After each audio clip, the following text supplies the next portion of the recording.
آج لاہور میں press conference کرتے ہوئے پاکستان پولٹری ایسوسی ایشن کے عہدیداران نے رکن صوبائی اسمبلی کی جانب سے پولٹری فیڈ سے متعلق پیش کی گئی قرارداد پر شدید ردعمل کا اظہار کرتے ہوئے کہا کہ اس معاملے میں معزز ایم پی اے کی معلومات انتہائی ناقص، گمراہ کن اور حقائق منافی ہے۔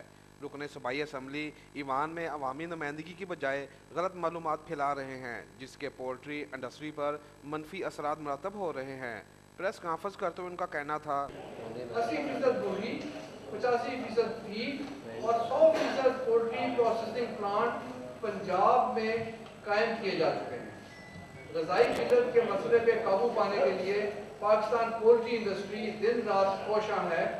برازیل سے بھی آتا ہے، امریکن سوئی بین بھی یہاں پہ آتی ہے، یہاں پہ کرش بھی کیا جاتا ہے، اور انڈیا سے بھی آتا ہے۔ 5-6 ذریعے ہیں اس کے آنے کے، اور سوئی بین میل کا پورک کے ساتھ کوئی لینا دینا نہیں، وہ ویجیٹیبل پروٹین میل ہے۔ اسی طرح جس طرح آلو آ رہا ہے، ٹماٹر آ رہے ہیں، بھنڈی آ رہی ہے، تو سوئی بین میل کا کسی بھی اینیمل پروٹین سے کوئی لینا دینا نہیں ہے، اور اس کا وہ ایشو ہی نہیں ہے۔ سوئی بین میل ایک ایسی چیز ہے، ویجیٹیبل پروٹین ہے، جو پہلے انڈیا سے آتی تھی، اب 5 جگہ سے آ رہی ہے۔ پاکستان پولٹری ایسوسی ایشن کے عہدیداران نے حکومت سے مطالبہ کرتے ہوئے کہا کہ اس طرح کے غیر ذمہ دارانہ بیانات سے گریز کیا جائے تاکہ غریب آدمی کی مرغی کا گوشت تک رسائی برقرار رہے اور 15 لاکھ لوگوں کا روزگار اس سے متاثر نہ ہو سکے۔ کیمرہ مین باسط علی کے ساتھ رانا شہزادہ الطاف، پاک نیوز لاہور۔